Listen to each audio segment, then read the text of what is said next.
Hello everyone. So welcome to the another lecture of satellite communication. So first of all, today we are going to discuss the Kepler's laws.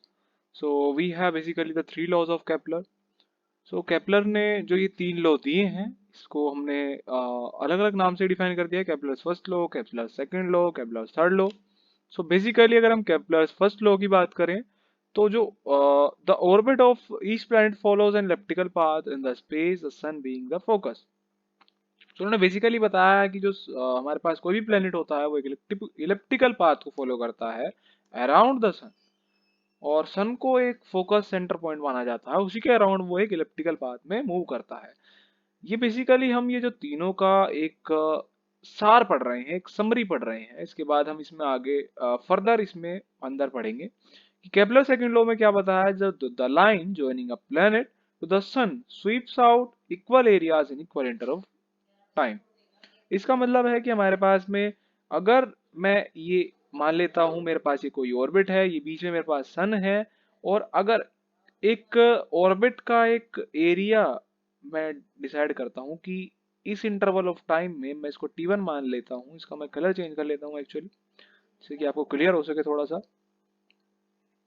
कि अगर जो ये वाला area जो swipe कर रहा है कोई भी प्लेनेट या सैटेलाइट में, आपको यहाँ पर सैटेलाइट का हम आगे एग्जांपल लेंगे। अगर एक प्लेनेट हमारे पास ये एरिया स्वाइप कर रहा है किसी T1 इंटरवल ऑफ टाइम में, और वही प्लेनेट फिर इस वाले जो एरिया है ये T2 इंटरवल ऑफ टाइम में इस वाले को स्वाइप कर रहा है, तो ये दोनों एरियाज इक्वल होंगे। ये हमारे पास केपलर सेकंड लॉ डिसाइड करता है। केपलर थर्ड लॉ में क्या बताया गया है? केपलर थर्ड लॉ में बताया गया है कि the square root of period of the planet is proportional to the cube of its mean distance from the sun। So basically हमारे पास थर्ड लॉ इंपॉर्टेंट है। अगर हम थ्योरी के रेस्पेक्ट में देखें तो केपलर थर्ड लॉ के अंदर ही सब चीज आती हैं। बेसिकली फर्स्ट और सेकंड में हमारे पास ओनली ऊपर ऊपर से बताया गया है कि फर्स्ट वाले में हमारे पास में सन फोकस रहता है और इसके चारों तरफ हमारे पास रिवॉल्व करते हैं हमारे बाकी के प्लैनेट्स। केपलर सेकंड लॉ में बताया गया है कि इक्वल इंटरवल ऑफ टाइम में इक्वल एरिया स्वाइप करता है। ओके, अब हम केपलर फर्स्ट लॉ को एक बार अंदर से पढ़ लेते हैं क्या क्या है।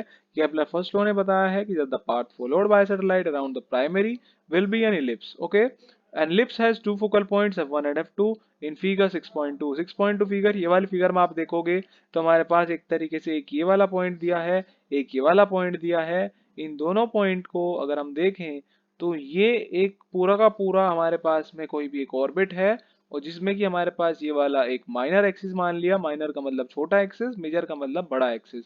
सो we have this one is the larger axis, or you can say the diameter is very large than this semi minor axis। So we just have these two focus points here, f2 and f1। So basically अगर हम फोकी निकाल अगर इसेंट्रिसिटीज की निकालें, क्योंकि यहाँ पर eccentricity का कॉन्सेप्ट आता है जो कि हमने अपना आपकी जो आपकी 10th या 12th में भी पढ़ा होगा आपने। बेसिकली अगर ई का फॉर्मूला निकालता हूँ तो मेरे पास वो आता है E equals to under root में A square plus B square upon B. Okay, या फिर ए, वो डिपेंड करता है आपका माइनर एक्सिस है या मेजर एक्सिस है। Okay, the centre of mass of the two body system known as pericenter is always centered on one of the foci। In this case, because of the large difference between the masses of the earth and satellite, the center of mass coincides with the center of the earth, which is therefore always are the foci। Okay, the origin of the polar system may be located on the focal, that is either f1 and f2। Thus if earth located at f1, then point p is called perigee। अगर मैं इस पूरे के पूरे का summarise करूं, इन्होंने बोला है कि हमारे पास सबसे नियरेस्ट पॉइंट होगा, देखिए it is a point of the orbit farthest from the centre of earth. Okay, if any point which is farthest from the earth it is known as the apogee. और ये point किस चीज का point होगा? Satellite का point. अगर कोई satellite का कोई पार्ट हमारे पास सबसे नजदीक होगा तो उस पार्ट को हम कहते हैं अपोजी, और पार्ट को मैं डिनोट कर रहा हूँ एक पॉइंट से। कोई भी पॉइंट सैटेलाइट का जो हमारे पास नजदीक होगा अर्थ की सरफेस से उसको कहेंगे हम पेरिजी, और कोई अगर दूर होगा तो उसको अपोजी कहेंगे। ठीक है, अपोजी क्या होता है? अपोजी का मतलब होता है जो पॉइंट हमारी अर्थ से दूर होगा उसको अपोजी कहेंगे। Farthest from the earth is apogee and which is nearest to earth is perigee. उसके बाद में हमारे पास ये कॉन्सेप्ट जो मैंने आपको बताया, under root A square minus B square upon A E हो जाएगा। और ई पर यहाँ पर एक कॉन्सेप्ट बेस्ड आता है, ई की वैल्यू जैसे जैसे बढ़ेगी वो एक इलिप्टिकल पाथ लेता जाएगा। अगर ई की वैल्यू 0 है then it would be circular. अगर बात करें केपलर सेकंड लॉ की, केपलर सेकंड लॉ में मैंने आपको बताया था इक्वल इंटरवल ऑफ टाइम में इक्वल एरिया को स्वीप करेगा। सो यही इन्होंने बताया, for equal time interval a satellite will sweep out equal areas in its orbital plane focused at the very centre. ये उन्होंने फिर फिगर दिखाई है कि हमारे पास ये S1 प्लेन या फिर S1 एरिया को स्वैप कर रहा है और यहाँ पर S2 एरिया को स्वीप कर रहा है। तो ये दोनों के दोनों अगर S1 इक्वल्स टू S2 है तो इसका मतलब अगर मैं यहाँ पे T मान लेता हूँ T1, यहाँ पर T2, अगर T1 इक्वल्स टू T2 है तो एरिया भी इनके इक्वल ही होंगे।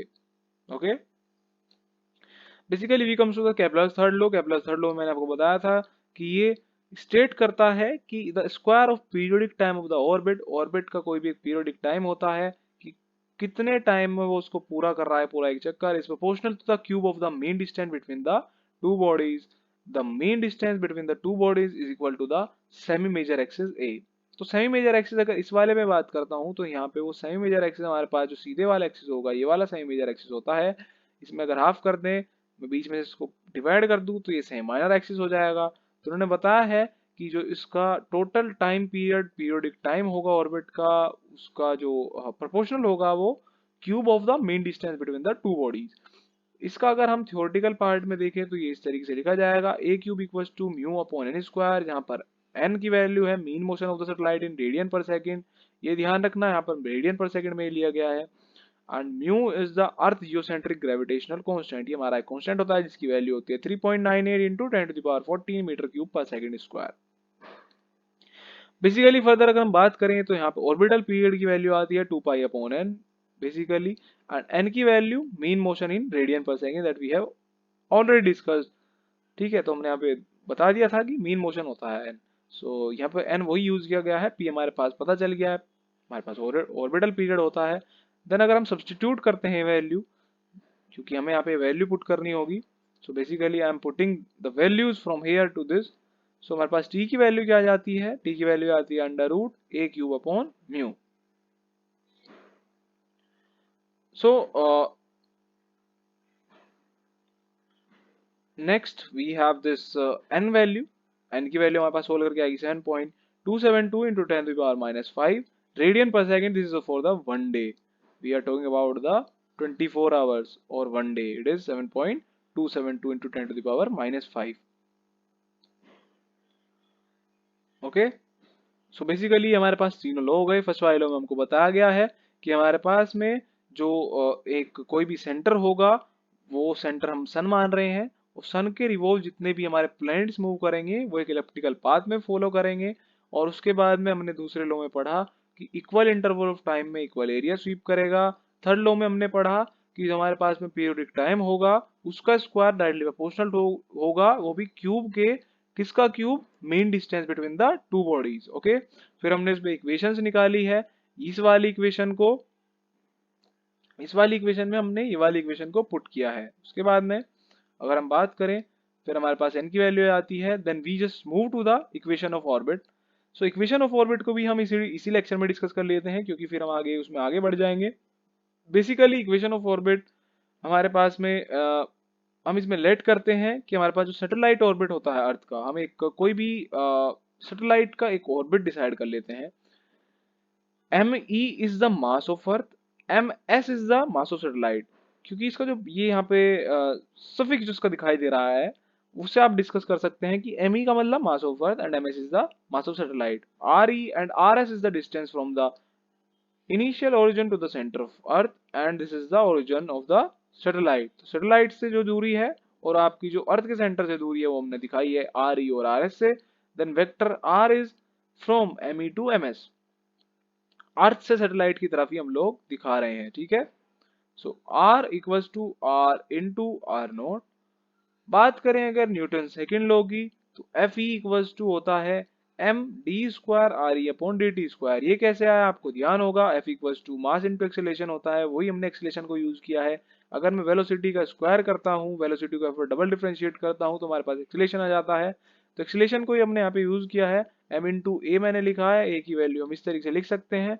Force observe on the satellite, force observe क्या होगी, D square into R S. R S का मतलब सैटेलाइट का जो रेडियस हमने ऊपर पढ़ा था अभी, distance from the initial origin to the satellite, तो हमने वहां पर पुट कर दिया RS की value. Then FE equals to minus of FS because gravitational, हमने gravitation of Newton second law. ठीक है, एक तरीके से याद करने का तरीका आप ये समझ सकते हैं कि every action has an equal and opposite reaction to each other. Okay, ये आप समझ सकते हैं. सो हमें पता है G M E into M S upon R square, R upon R हमने पुट की वैल्यू, जी हमें पता है यूनिवर्सल ग्रेविटेशन कांस्टेंट आया, हमने वैल्यूज पुट करी, वैल्यूज पुट करने के बाद हमारे पास ये इक्वेशन सोल्व हो जाती है. Then we just further move to the equation 6.8 and 6.9. 6.8 ये है, 6.9 ये है. हम दोनों की दोनों इक्वेशंस को इक्वल रखते हैं. इक्वल रखते ही हमारे पास में, इक्वल नहीं रखा इन्होंने, एक्चुअली इन्होंने इक्वेट किया. इक्वेट का मतलब मैंने इस वाली वैल्यू में से 6.9 में से मैंने 6.8 को सब्ट्रैक्ट किया है. ओके, मैं इसमें से इसको सब्ट्रैक्ट करूंगा तो मैंने इसको कॉमन लिया, आर एस माइनस आर ही बचा यहाँ पे. यहाँ पे मैंने जब इसको माइनस जी ये मैंने कॉमन लिया, यहाँ पे क्या बचता है M E plus M S.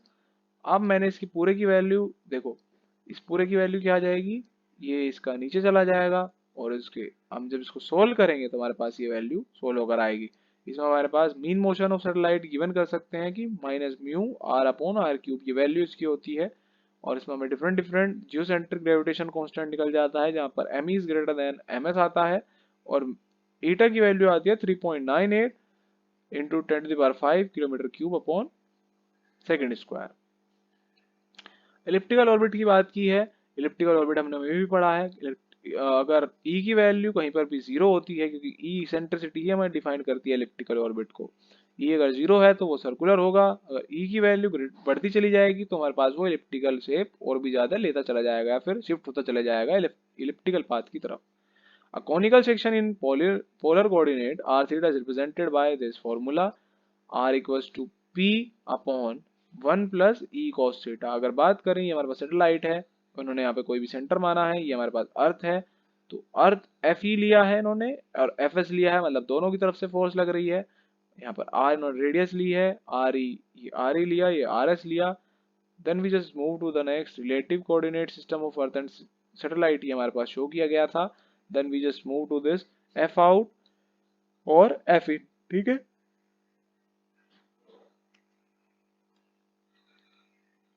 these are some other equations that we usually do not follow in it.